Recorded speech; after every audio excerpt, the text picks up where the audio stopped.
Hello aspirants, in civil services के YouTube channel में मैं अभिषेक कुमार आपका स्वागत करता हूं। जैसे कि हमने एक पॉलिटिकल रिव्यू सीरीज या रिवीजन सीरीज स्टार्ट किया है, जिसमें शॉर्ट एंड स्वीट क्रिस्प में मैं आपको पॉलिटी के सारे लेक्चर्स जो इम्पोर्टेंट टॉपिक्स हैं उनको कवर करने वाला हूं। इसी सीरीज में हमने स्टार्ट किया था फंडामेंटल राइट, जिसमें हमने राइट टू इक्वेलिटी यानी समानता का अधिकार देख लिया था। आज हम देखेंगे राइट टू फ्रीडम यानी कि आजादी का अधिकार। तो आजादी का अधिकार जो स्टार्ट होता है वो होता है आर्टिकल 19 से 22, ठीक है, 19 से लेकर 22 तक। तो इसी को स्टार्ट करते हुए आज का हम लोग पहला आर्टिकल पढ़ते हैं, आर्टिकल 19।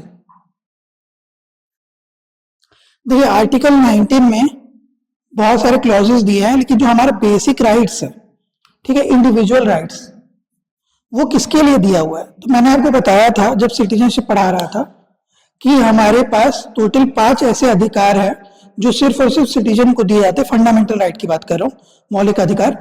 वो है आर्टिकल 15, आर्टिकल 16 यानी 15-16, फिर आर्टिकल 19 19, फिर आर्टिकल 29 और 30 29 और 30।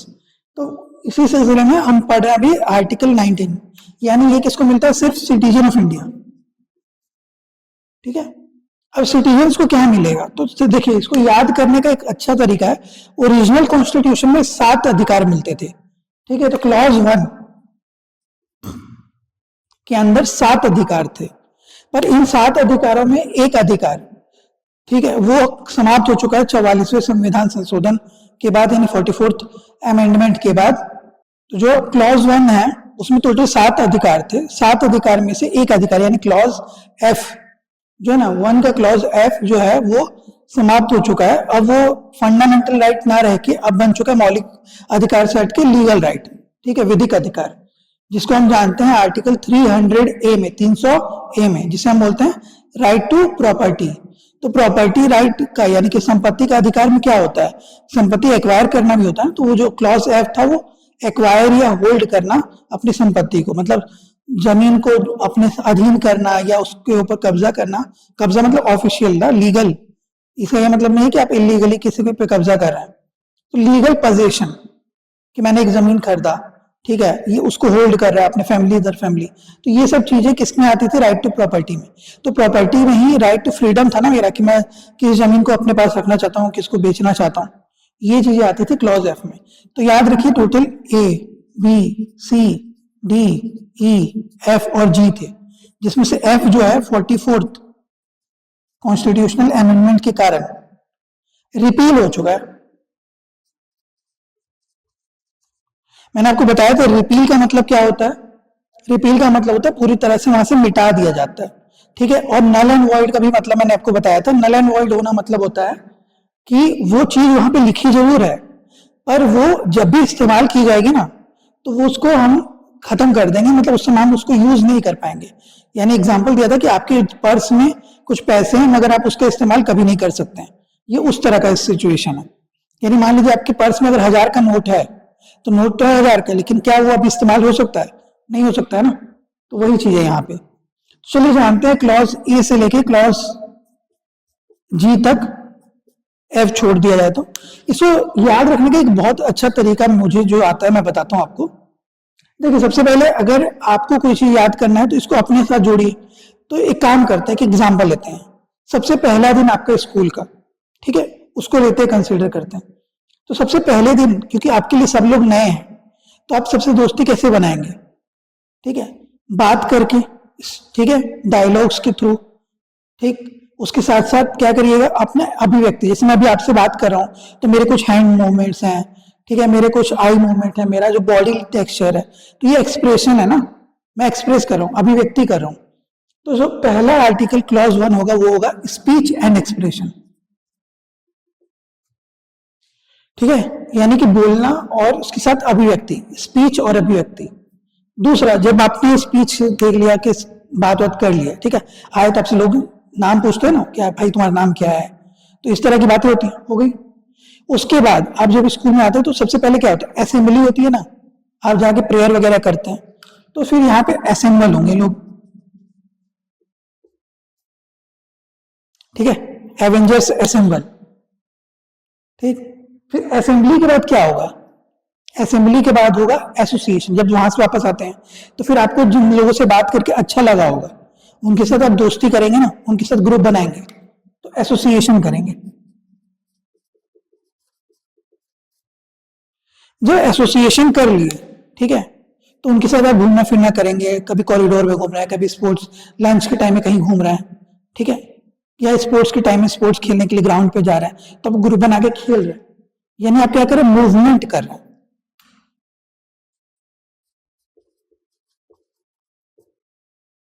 ठीक है, जब मूवमेंट हो गया, लंच वगैरह खत्म हो गया या स्पोर्ट्स पीरियड खत्म हो गया, या कॉरिडोर में जब तक टीचर नहीं आया तब तक आप घूम रहे हैं, ठीक, बच्चे करते हैं ना।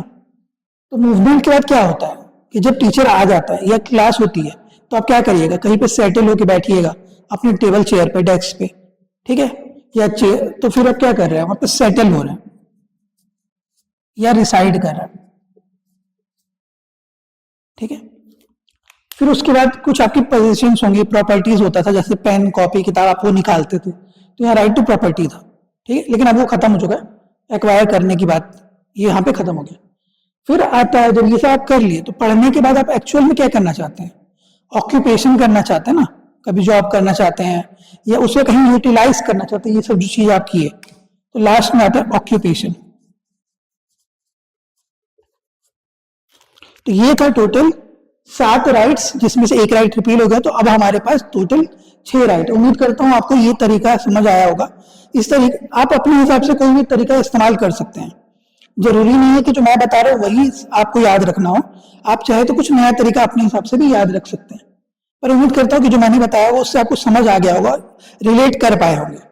चलिए अब जानते हैं एक एक को आराम से, एक एक करके, ठीक है। तो स्पीच एंड एक्सप्रेशन से स्टार्ट करते हैं, ठीक है। Right to freedom of speech and expression जब हम पढ़ते हैं, जानते हैं, तो उनमें 3 चीजों से हम बता सकते हैं कि अपना स्पीच या एक्सप्रेस करने का तरीका, आपके व्यू से, ठीक है, आपके थॉट या आपके ओपिनियन से, ठीक है, इसी तरीके से आप करते हैं ना कि आपका कुछ विचार होगा उसके थ्रू, आपके कुछ ओपिनियंस होंगे कि जैसे मान लेते हैं ये मुद्दे पे मेरे कुछ विचार है, मैं प्रकट करना चाहता हूं, तो ओपिनियन के माध्यम से, ठीक है, या इसके अलावा आप अपने थॉट के थ्रू। तो जो स्पीच एंड एक्सप्रेशन की बात करते हैं, तो हम स्पीच और एक्सप्रेशन किस माध्यम से करते हैं?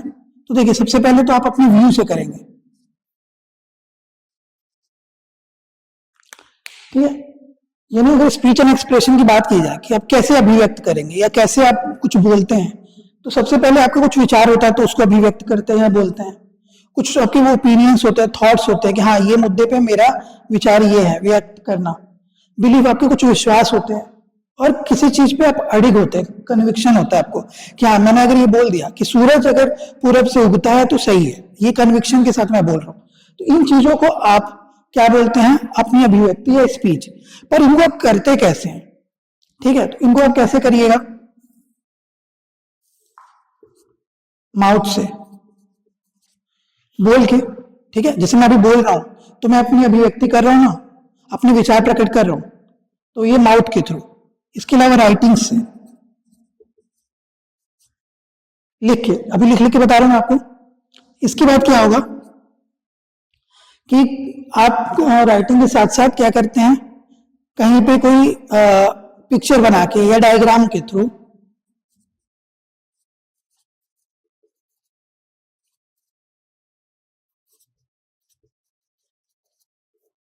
ठीक है, पिक्टोरियल वे में या पिक्चर के थ्रू, मतलब कुछ भी तरीके से। जैसे आपको पता है ना कि पुराने जमाने में लोग, जब शब्दों का आविष्कार नहीं हुआ, शब्दों का को लोग नहीं खोज पाए थे, तो फिर क्या करते थे लोग? डायग्रामेटिक रिप्रेजेंटेशन के थ्रू। आपको पता है हड़प्पा मोहनजोदाड़ो के टाइम में आपको क्या बोलते, गुफाओं में बहुत सारे पेंटिंग्स वगैरह दिखते हैं, तो पिक्चर के थ्रू कई सिंबल्स दिखते हैं, उनके थ्रू, ठीक है, इनके माध्यम से आप क्या करते हैं? बताते हैं, अभिव्यक्त करते हैं, ठीक है। इसके अलावा प्रिंटिंग के द्वारा, कहीं छपाई करवा के, ठीक है, कोई किताब छाप के या कोई कुछ बुकलेट छाप के, कुछ किसी भी तरीके से आप छपवा के, या कोई और तरीकों से, कोई भी और तरीके हो सकते हैं, हैंड गेस्चर हो गया, बॉडी मूवमेंट हो गया, ठीक है, बिना कुछ बोले हो गया। आप कुछ नहीं बोलते हैं ना, तो इसमें राइट टू रिमेन साइलेंट का भी ऑप्शन होता है कि आपको नहीं बोलना है, मुझे कुछ नहीं बोलना है तो मैं नहीं बोलूंगा, स्पीच में ही तो आता है। तो ये जो होता है, ये सब तरीके हैं किसके थ्रू, आपके अभिव्यक्ति के। ठीक। अब इसमें देखिए एक चीज, ये तो एक्सप्लिसिटली मेंशन है, एक्सप्लिसिट मतलब लिखित तौर पर दिया हुआ है, पर कुछ चीजें इससे डिराइव कर सकते हैं ना, मतलब इससे हम लोग निकाल सकते हैं। क्या निकाल सकते हैं आप कंक्लूजन, कि देखिए यहां पे राइट टू प्रेस नहीं लिखा हुआ है, ठीक है, प्रेस की आजादी के बारे में नहीं लिखा है, लेकिन प्रेस की आजादी इससे दिखता है ना कि आप प्रिंट करवाते हैं, राइटिंग के थ्रू लिखते हैं, पिक्चर के थ्रू आप बताते हैं, ठीक है। तो ये सब क्या है, इम्प्लिसिट है कि हाँ ये है, इसका मतलब ये माना जाएगा कि राइट टू प्रेस भी है, ठीक है। तो ये हो गया सिंपली, हम लोग को याद रखना कि राइट टू प्रेस भी होता है। राइट टू वोट भी आपका अधिकार है, या नॉट राइट टू वोट भी आपका अधिकार है, आप वोट दें या ना दें, ये आपकी अभिव्यक्ति की आजादी है, ठीक है। इसके अलावा आप झंडा फहराना चाहते हैं फहराएं, नहीं फहराना चाहते नहीं फहराएं, ये भी आपकी अभिव्यक्ति की आजादी है।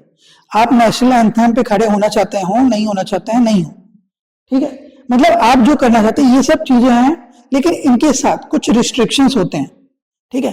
अगर आप झंडा फहराना चाहते हैं तो फहराइए, लेकिन झंडे का फ्लैग कोड होता है, उस कोड की इज्जत करना जरूरी होता है। तो ये सब चीजें जानते हैं, ठीक है। राइट टू प्रेस होता है ये इम्प्लिसिट। अब देखिए ऐसे क्यों बोला मैं इम्प्लिसिट होता है, क्योंकि यूएसए से जब कंपेयर करते हैं, कई बार कंपेरिजन पूछता है मेंस में, तो जब कंपेयर करते हैं ना, तुलना करते हैं, तो तुलना में वहां पे लिखित तौर पे लिखा हुआ है कि फ्रीडम ऑफ प्रेस होगा, यानी कि प्रेस को आजादी मिलेगी। पर हमारे यहाँ ये लिखा नहीं है, हमारे यहाँ मान लिया गया है इसके माध्यम से कि जब ये है इसका मतलब राइट टू प्रेस या फ्रीडम टू प्रेस होगा। चलिए अब जानते हैं कुछ रीजनेबल रिस्ट्रिक्शन, क्योंकि हमें ये पता है कि भारत में कोई भी अधिकार जो भी फंडामेंटल राइट्स मिले हैं वो क्या है, क्वालिफाइड नेचर के हैं, यानी असीमित नहीं है, कुछ सीमाओं के साथ आती हैं, कुछ लिमिटेशंस होते हैं। लेकिन वो लिमिटेशंस कैसे होने चाहिए, वो लिमिटेशंस होने चाहिए रीजनेबल, तार्किक, कि ऐसे आर्बिट्री कुछ नहीं कर सकते कि मतलब कुछ भी मन किया तो किसी भी चीज को बंद कर देंगे, नहीं, उसके पीछे कुछ ना कुछ तर्क होना चाहिए, ठीक है। तो ये है आपका right to speech and expression का। अब देखते हैं right to speech and expression के रिस्ट्रिक्शंस, ठीक है। आर्टिकल 19 क्लॉज 2 में रीजनेबल रिस्ट्रिक्शन दिया है फॉर क्लॉज ए, ठीक है, इतना याद रखिएगा। 2 में ए के बारे में दिया, 1A के बारे में, ठीक है। तो 1A के बारे में रीजनेबल रिस्ट्रिक्शंस किस किस ग्राउंड पे हो सकता है, मतलब आपके ऊपर जो दबाव डाला जा रहा है, आपके ऊपर जो सीमाएं डाली जा रही हैं वो किन माध्यम से किया जा सकता है, तो वो है, ठीक है। तो रीजनेबल रिस्ट्रिक्शंस 8 पैमानों में होते हैं, ठीक, वो क्या है, सॉवरेनिटी एंड इंटीग्रिटी, यानी कि संप्रभुता और अखंडता। अगर आपके अभिव्यक्ति में, आपकी वार्ता में कुछ भी ऐसा होता है जिससे भारत की अखंडता और संप्रभुता को खराब करने की कोशिश हो रही है, तो उस केस में हम क्या करेंगे, इसको रोका जा सकता है। सरकार चाहे तो उस स्पीच को हम रोक सकते हैं, ठीक है। दूसरा, पब्लिक ऑर्डर खराब हो रहा है, मान लेते हैं कि आपकी वार्ता, कहीं आप भाषण दे रहे हैं, तो उस भाषण से क्या हो रहा है कि लोगों के अंदर आक्रोश बढ़ रहा है, तो इंसाइटमेंट ऑफ ऑफेंस भी इसी के थ्रू साथ में पड़ी है, ठीक है। यानी कि अगर आपके बोलने से कोई आक्रोशित, जन आक्रोश हो रहा है, लोग क्या हो रहे हैं, आक्रोशित होकर कहीं पे दंगा फसाद की स्थिति पैदा कर रहे हैं, ठीक, तो वो केस में पब्लिक ऑर्डर खराब होगा। तो ये दोनों चीजें साथ में होनी चाहिए, ठीक है। यानी कि हेट स्पीच वगैरह नहीं दे सकते हैं, आप सुनेंगे ना हेट स्पीच देते हैं लोग, तो हेट स्पीच नहीं दे सकते हैं। इसके अलावा मॉरलिटी एंड डिसेंसी। अब मॉरलिटी और डिसेंसी का मतलब क्या है, इसका मतलब है कि ऐसी बात जिसके कारण, या ऐसी अभिव्यक्ति जिसके कारण जो समाज में एक एथिक्स होता है, ठीक है, वो खराब होता है, मतलब लोगों के प्रति आपस में डिसेंसी नहीं देता। जैसे फॉर एग्जांपल लेते हैं, आज के टाइम में कई बार आपको मूवीज में ए रेटेड मूवीज देखने को मिली होंगी, ये कई बार ऐसी चीजें होती हैं जिसको हम बोलते हैं कि नहीं ये समाज के लिए अच्छे नहीं है, क्योंकि ये अच्छा एग्जाम्पल सेट नहीं करते हैं, ठीक है। तो उस केस में जो आपका, जैसे मान लेते सेंसर बोर्ड है मूवी का, तो मूवी का सेंसर बोर्ड क्या करता है, ऐसी चीजों को कट कर देता है जो मानता है कि डिसेंट नहीं है, ठीक है, जैसे सेमी न्यूड सीन्स वगैरह हो गए, इस तरह की चीजों को सेंसर बोर्ड काट देता है कि नहीं ये अच्छा नहीं लगेगा, समाज में अच्छा उदाहरण पेश नहीं करेगा, ठीक है। अब इसी बात पे जैसे मान लेते हैं कि हम देश के खिलाफ कुछ बोल रहे हैं, तो ये भी नहीं बोल सकते हैं, ठीक। सिक्योरिटी ऑफ स्टेट अगर खराब हो रहा है, मान लेते हैं कि देश में ऐसी स्थिति पैदा हो रही है आपके भाषण से, आपकी अभिव्यक्ति से, जिससे नुकसान होगा देश को या राज्य को, तो उस केस में भी आपकी अभिव्यक्ति की आजादी को रोका जा सकता है। ठीक है, अगर आप कुछ ऐसा बोल रहे हैं जिसमें जो भारत के साथ मित्र राष्ट्र हैं, मान लेते हैं भारत का यूएसए के साथ अच्छा बॉन्डिंग है या रशिया के साथ अच्छा बॉन्डिंग है, पर रशिया यूक्रेन में अभी बॉम्बिंग कर रहा है या रशिया और यूक्रेन का युद्ध चल रहा है, तो उस केस में अगर आप ऐसा बोलते हैं जिससे रशिया और इंडिया के रिलेशन में कुछ खराबी हो रहा है, कि वहां के लोग को लग रहा है कि नहीं, इंडियंस लोग हमारे साथ नहीं है, हमें सपोर्ट नहीं करते हैं, तो क्योंकि इंडिया और रशिया का जो डिप्लोमेटिक रिलेशन है वो अच्छा है, तो उस केस में आपकी अभिव्यक्ति को रोका जा सकता है, आपकी स्पीच को रोका जा सकता है। ठीक है, और कंटेम्प्ट ऑफ कोर्ट और डिफेमेशन, मतलब आप किसी के प्रति ऐसा कुछ बोल रहे हो जिससे मानहानि हो रहा है। ठीक है, यानी उसका कुछ ऐसा चीज बोल रहे हैं जो उसके लिए अच्छा नहीं है, उसकी इमेज के लिए अच्छा नहीं है, तो डिफेमेशन या मानहानि होगा। कंटेम्प्ट ऑफ कोर्ट, कोर्ट की अवहेलना नहीं कर सकते आप। अगर ऐसा कुछ आप बोल रहे हैं या अभिव्यक्त कर रहे हैं लिखित तौर पे, मौखिक तौर पे, तो इन सबको कंसीडर किया जाएगा क्या, रिस्ट्रिक्शंस, इनके ऊपर हम रोक लगा सकते हैं, ताकि आपका जो स्पीच और एक्सप्रेशन है वो अच्छे से चल पाए। ठीक है, देश अच्छे से चल पाए। तो उम्मीद करता हूं ये चीजें आपको समझ आ गई होंगी। आर्टिकल 19 क्लॉज 1 और क्लॉज 2 यानी स्पीच एंड एक्सप्रेशन। अब जानते हैं असेंबल या असेंबली। जब भी हम असेंबली या मिलना जुलने की बात करते हैं तो असेंबली में यानी ग्रुप बनाना। ठीक है, तो यहां कहीं भी ऐसा मेंशन नहीं है कि आपको रजिस्टर करना जरूरी है। ठीक है, लेकिन ऐसा असेंबली होना चाहिए जो पीसफुल हो। ठीक, ऐसा नहीं कि असेंबली आप कहीं एक जगह इकट्ठा हो रहे हैं तो उससे क्या हो रहा है, थ्रेट पैदा हो रहा है। ठीक, यानी असेंबली कैसा होना चाहिए, पीसफुल। ठीक है, शांति के तौर, जैसे मान लीजिए सुबह सुबह आप मान लेते हैं दोस्त लोग के साथ मिले और जॉगिंग के लिए या क्रिकेट के लिए, या मान लेते हैं कि लाफिंग क्लब, ऐसा कुछ क्लब वगैरह बना लिए। ठीक है, तो इसमें आप कोई भी असेंबली कर सकते हैं, कहीं एक जगह इकट्ठा होना, कहीं जगह मिलना। ठीक, इस तरह की चीजों को हम क्या बोलते हैं, असेंबल होना, एक जगह इकट्ठा होना। इसके लिए आपको कुछ भी नहीं करना पड़ेगा। ठीक, सिंपली आप तरीके से एक जगह कहीं भी इकट्ठा हो सकते, इस चीज की आजादी है, पर वो पीसफुल होना चाहिए। एग्जाम्पल के लिए कि अगर आप बंदूक वगैरह लेके मार्च कर रहे हैं तो वो पीसफुल असेंबली नहीं कहलाएगी। ठीक है, इस केस में आपको रोका जाएगा। ठीक, आपके ऊपर लीगल एक्शन लिया जाएगा। दूसरा, मान ली आप, अब इसमें आपको डाउट होता होगा कि भाई अगर ऐसा है तो फिर जो असेंबली निकल, जैसे मुहर्रम वगैरह में निकलता है, या माता का कुछ दरबार वगैरह निकलता है, जुलूस निकलता है, या मान लेते हैं सिख लोगों का कोई जुलूस निकल रहा है, तो अब इस केस में क्या होता है, कई बार देखेंगे कि जो लोग असेंबल हो रहे हैं वो लोग क्या कर रहे हैं, साथ में वेपन्स लेके चल रहे हैं। ठीक है, एग्जाम्पल किरपान, ठीक, सिख लोगों का, अब वो उनके 5 चीजों में इंक्लूडेड है। ठीक है, 5 चीजें, 5 के में, कंघा, किरपान, कड़ा, ठीक, इन चीजों में तो किरपान भी आता है। तो किरपान क्या है, एक हथियार टाइप का है, लेकिन वो क्या है, वो किसी को थ्रेट देने के लिए नहीं है, वो रिलीजन का पार्टी, वो धर्म का हिस्सा है, तो उससे किसी को नुकसान नहीं पहुंचता है। लेकिन अगर आप बंदूक लेके घूम रहे हैं जिससे नुकसान हो सकता है, किसी का जान जा सकता है, क्योंकि वो कहीं नहीं लिखा हुआ है कि वो धर्म का पार्ट है, तो उस केस में आपको रोका जाएगा, तो वो असेंबली पीसफुल नहीं कहलाएगी। ठीक है, तो ये उम्मीद करता हूँ असेंबली पीसफुल होने का मतलब आप समझ गए होंगे। अब इसमें असेंबली पीसफुल में आप क्या क्या चीजें नहीं कर सकते हैं, तो स्ट्राइक नहीं कर सकते। ठीक है, याद रखिएगा, स्ट्राइक करना असेंबल, पीसफुल असेंबली में नहीं काउंट होता है। ये आपका फंडामेंटल राइट नहीं है। ठीक है, ये लीगल राइट है, याद रखिएगा, ये लीगल राइट होता है। अब लीगल राइट कैसे होता है, हमेशा लीगल राइट नहीं होगा। जैसे मान लेते हैं कि आप किसी कंपनी में जॉब करते हैं। ठीक है, तो कंपनी में अगर जॉब करते हैं तो आपका एग्रीमेंट बनता है, उस एग्रीमेंट में कुछ क्लॉज होते हैं, जैसे मान लेते हैं आपको कि पूरे साल भर में 20 दिन या 25 दिन की छुट्टी मिलेगी, आप जब भी ज्यादा एक्स्ट्रा काम करेंगे आपको इंक्रीमेंट मिलेगा। ठीक है, बोनसेस मिलेगा, इन सब चीजों को आपको दिया गया होगा। मान लेते हैं एग्रीमेंट में लिखा होगा कि हर साल आपका इंक्रीमेंट होगा 1%, आधा %, 2%, 5%, जो भी है। अगर उस एग्रीमेंट में लिखा है तो आप जाके बोलेंगे, ठीक है, कि सर मुझे इंक्रीमेंट दीजिए, मेरा ये क्लॉज में दिया हुआ है। तब उस केस में मान लेते हैं कि आप 1 साल काम करने के बाद आपको इंक्रीमेंट नहीं मिला, या जो छुट्टियां थी वो आपको नहीं मिल रही, आप एक्स्ट्रा काम करें तो आपको बोनस नहीं मिल रहा है, तो उस केस में आप क्या बोलेंगे अपने एम्प्लॉयर को कि सर मुझे ये चीजें दीजिए, ये मेरे एग्रीमेंट में मेंशन था। पर अगर उस समय जो एम्प्लॉयर था जिसने आपको नियुक्त किया है वो आपको नहीं देता है वो चीजें, तब उस केस में आप स्ट्राइक कर सकते हैं। इसको बोलते हैं लीगल राइट। लेकिन याद रखिएगा बंद,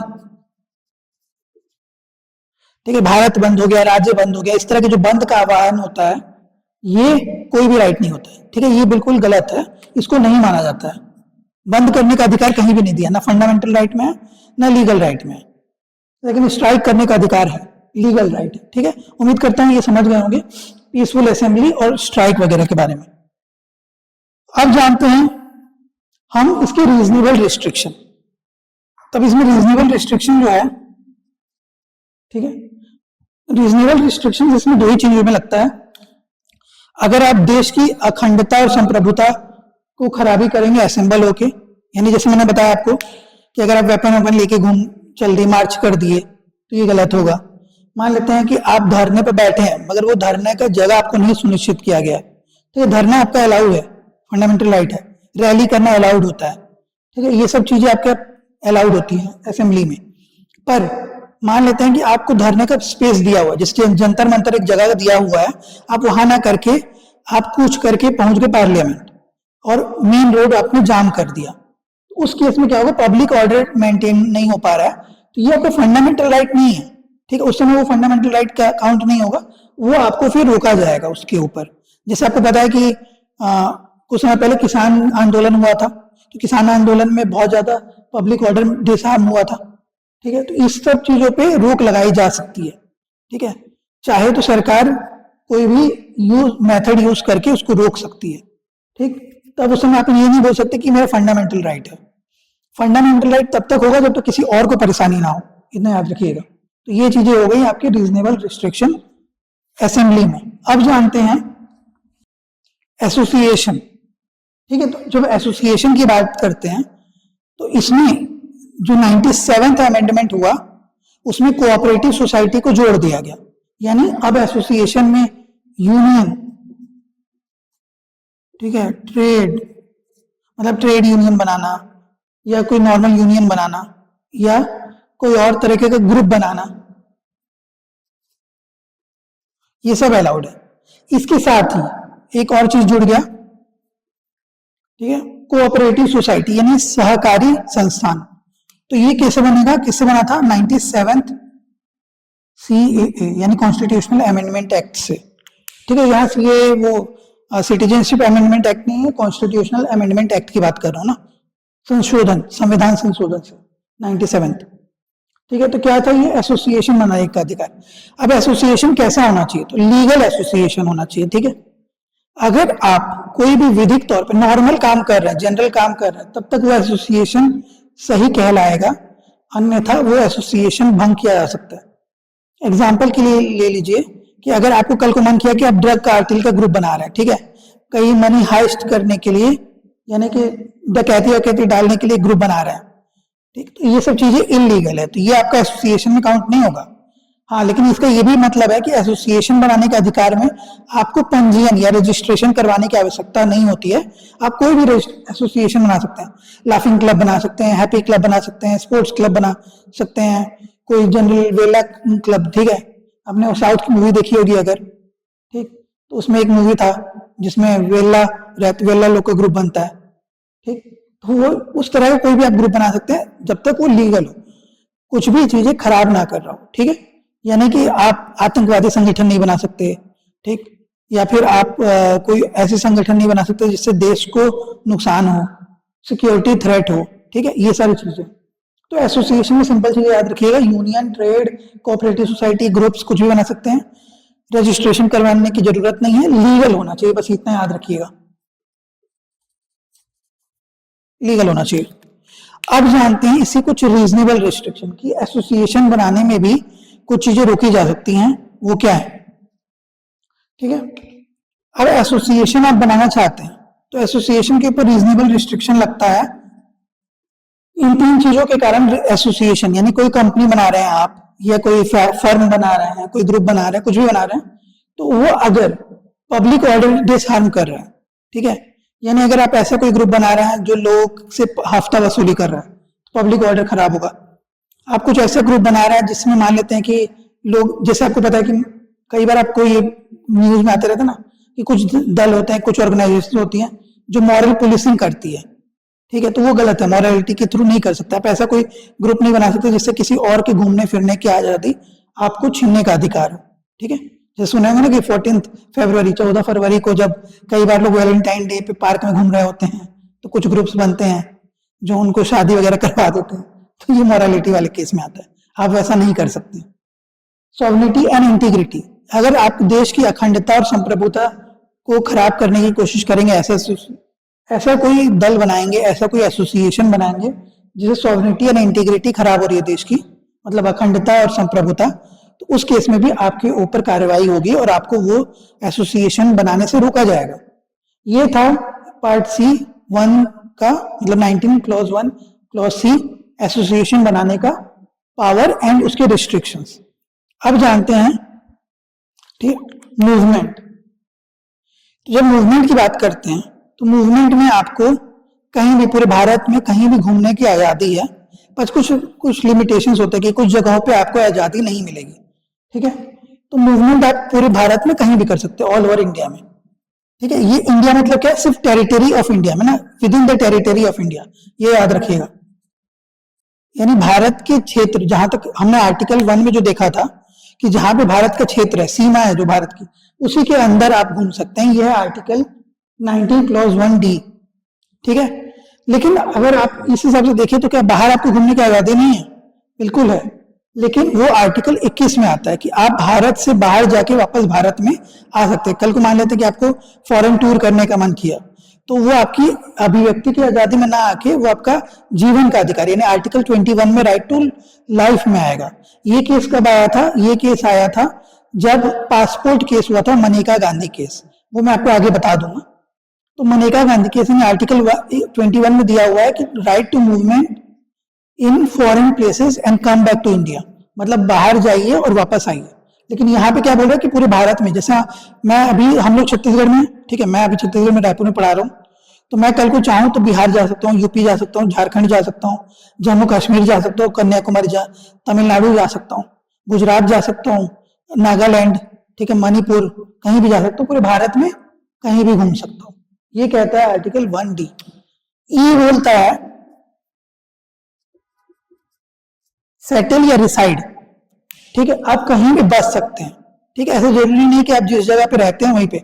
ये चीज मैंने आपको, जब हम यूनियन एंड टेरिटरी पढ़ रहे थे तब मैंने आपको बताया था कि फजल अली जो कमीशन आया था उसमें माना तो जरूर गया था कि हम जो भारत के लोग हैं उनका जो राज्य का विभाजन होगा वो भाषा के आधार पे होगा, पर साथ ही साथ ये भी बोला गया कि सिर्फ उसी भाषा को बोलने वाले लोग वहां नहीं रहेंगे, दूसरे लोग भी आके रह सकते हैं जो उस भाषा को बोलते हो या नहीं बोलते हो, ये फर्क नहीं पड़ता है, ठीक है। तो वही चीज यहाँ भी है कि आप सेटल कहीं भी कर सकते हैं। एक एक्सेप्शन था पहले 35A, याद रखिएगा, 35A जो था पहले, ये एक्सेप्शन था, पर अब नहीं है, नॉट नाउ, ठीक है, इसको हटा दिया गया। जब सेकेंड टर्म हुआ था एनडीए गवर्नमेंट का तो उस टाइम पे इसको लाया गया था, और उसके बाद जम्मू कश्मीर को हमने टेरिटरी, यूनियन एंड टेरिटरी बना दिया, और उसके साथ ही आर्टिकल 370 और 35A चेंज कर दिया, 35A को बंद कर दिया। इसमें क्या था? इसमें था कि सिर्फ जम्मू कश्मीर के लोग ही वहां पे जमीन खरीद सकते हैं, ठीक है, लैंड वगैरह का।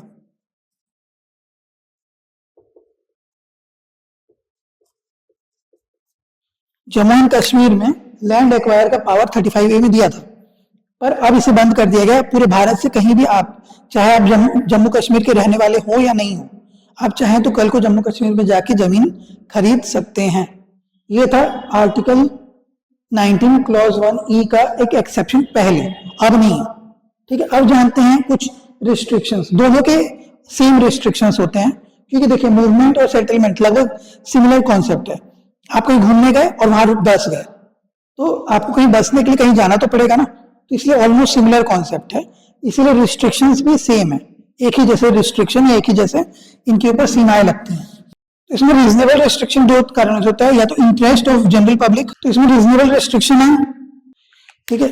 इंटरेस्ट ऑफ जनरल पब्लिक मतलब लोग, अगर लोग मना कर दे किसी को तो भी, जैसे एग्जांपल ले लेते हैं कि बायोडाइवर्सिटी वगैरह एरिया है, ठीक है, या मान लेते हैं नेशनल बायोस्फीयर रिजर्व है, नेशनल पार्क है, वाइल्ड लाइफ सेंचुरी है, ऐसी जगहों पे भी लोग मना करते हैं। क्यों? क्योंकि उस एरिया का जो पर्यावरण है, पहले से जो आपका जो वहां पे एनवायरमेंट है वो खराब ना हो, लोग आएंगे तो पेड़ काटेंगे रहने के लिए, ठीक है, तो वहां जंगली जानवरों को नुकसान होगा, तो इसीलिए सरकार खुद उन पे रोक लगाती है। जैसे आप वाइल्ड लाइफ सेंचुरी, ठीक है, उसके बाद आप नेशनल पार्क, बायोस्फीयर रिजर्व ऐसी जगह पे नहीं रह सकते। इसके अलावा आप ऐसी जगह पे नहीं रह सकते जहां पे SC ST वगैरह, जैसे अगर आप चाहें तो अबूझमाड़ वाले इलाके में जाके बसने के लिए आपको परमिशन लेनी होगी, ठीक है। आप चाहें तो असम के जो एरिया है जिसको हम बोलते हैं ऑटोनॉमस हिल डिस्ट्रिक्ट्स जो है, वहां पे आपको बसने के लिए परमिशन लेनी होगी। तो ये कुछ जगह होती है, जैसे हम मान लेते हैं कि आपको आर्मी का कोई कैंटोनमेंट वाला एरिया है तो वहां पे रिस्ट्रिक्शंस होता है, आप मूवमेंट नहीं कर सकते हैं, ठीक है। सिक्योरिटी थ्रेट वाले एरिया पे जहां पे सिक्योरिटी कंसर्न है वहां आप मूवमेंट नहीं कर सकते हैं। जब मान लेते हैं कर्फ्यू लगा है तो उस समय आप मूवमेंट नहीं कर सकते हैं, ठीक। धारा 144 लगा है तब आप असेंबल होके बहुत सारे लोग एक जगह मूवमेंट नहीं कर सकते हैं, मार्च नहीं कर सकते हैं, तो कर्फ्यू, ठीक है। फिर उसके अलावा सेक्शन 144 ऑफ प्रोसीजर एक्ट, ठीक है, उसके ये सारी चीजें किसमें आती हैं? ये आती है रीजनेबल रिस्ट्रिक्शंस, किसके लिए? मूवमेंट और सेटलमेंट के लिए। चलिए अब लास्ट देखते हैं हम ऑक्यूपेशन में, यानी कि आप जॉब वगैरह करना चाहते हैं, कोई काम करना चाहते हैं, तो वो कैसा होना चाहिए? वो लीगल होना चाहिए, इलीगल एक्टिविटी में नहीं। जैसे कल को आप बोले कि मेरे को मार्कोस बनना है, ठीक है, मेरे को ड्रग कार्टेल चलाना है, मेरे को आतंकवादी बनना है, ठीक है, या फिर मुझे नक्सलाइट बनना है, ये कुछ इस तरह का जो क्या है गलत चीजें मानी जाती हैं, उनको आप नहीं अपना सकते हैं, ठीक है। उसके अलावा ऑक्यूपेशन में आप कुछ लिमिटेशंस होती हैं कि आप अगर जो चीज आपका एक्सपर्टीज आप वही काम कर सकते हैं। यानी अगर आपने इंजीनियरिंग की है तो आप अपने आगे आप डॉक्टर नहीं लिख सकते क्योंकि आप डॉक्टर नहीं हैं, या तो PhD करिए तब डॉक्टरेट लिखिए, या फिर आप मेडिकल पढ़िए तब डॉक्टर लिखिए, ठीक है। यानी कि आप डॉक्टर वाला प्रोफेशन नहीं अपना सकते। कल को मैं इंजीनियरिंग करके बोलूं कि कल से मैं न्यूरो सर्जन बनना चाहता हूं तो नहीं बन सकता हूं ना। तो ऑक्यूपेशंस में भी कुछ क्वालिफिकेशंस होती है, तो वो रीजनेबल रिस्ट्रिक्शंस में, यानी आप जानिए कि ये लीगल होना चाहिए, बस इतना ही याद रखिएगा। और इसका रीजनेबल रिस्ट्रिक्शंस किस में दिया हुआ है? 6 में।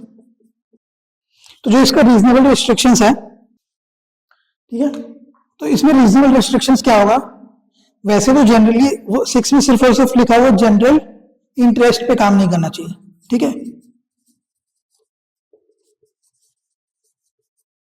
जनरल पब्लिक इंटरेस्ट, बस इतना ही लिखा है। लेकिन इसके साथ साथ इमोरल भी नहीं होना चाहिए, ठीक है। अगर आप इमोरल एक्टिविटी करते हैं तो रीजनेबल रिस्ट्रिक्शंस आपके ऊपर लगेंगे, यानी मोरालिटी। इसके साथ ही साथ एक और चीज होता है, ठीक है, general interest, morality and qualification. अब जैसे मान लेते हैं आपको अगर UPSC का एग्जाम देना है या CGPSC का एग्जाम देना है या किसी भी अदर स्टेट गवर्नमेंट एग्जाम्स देना है, तो उसकी कुछ क्वालिफिकेशन क्राइटेरिया होती हैं कि आपको बेसिकली ग्रेजुएट होना कंपलसरी है, टेक्निकल क्वालिफिकेशन। तो टेक्निकल क्वालिफिकेशन भी रिस्ट्रिक्शंस का पैमाना होता है इन केस ऑफ ऑक्यूपेशन, ठीक है। तो इसको याद रखिए, टेक्निकल यानी डिग्री होना जरूरी है। मान लेते हैं इस एग्जाम के लिए डिग्री पूछ रहा है, कोई एग्जाम होता है जिसमें 10th पास जरूरी है, तो 10th के नीचे वाला नहीं दे सकते, 12th पास जरूरी है, 12th पास होना कंपलसरी है आपके लिए। डिग्री होना जरूरी है, तो कोई भी डिग्री आपके पास होना कंपलसरी है। इंजीनियरिंग के लिए इंजीनियर होना जरूरी है, ठीक है। फिर उसके अलावा इकोनॉमिस्ट के लिए इकोनॉमी वाला, तो ये सारे कुछ क्राइटेरियाज होते हैं, कुछ क्वालिफिकेशन क्राइटेरिया टेक्निकल एक्सपर्टीज मांगता है। तो ये वाली चीजों पे आप ऑक्यूपेशन में नहीं बोल सकते कि नहीं मुझे भी चाहिए।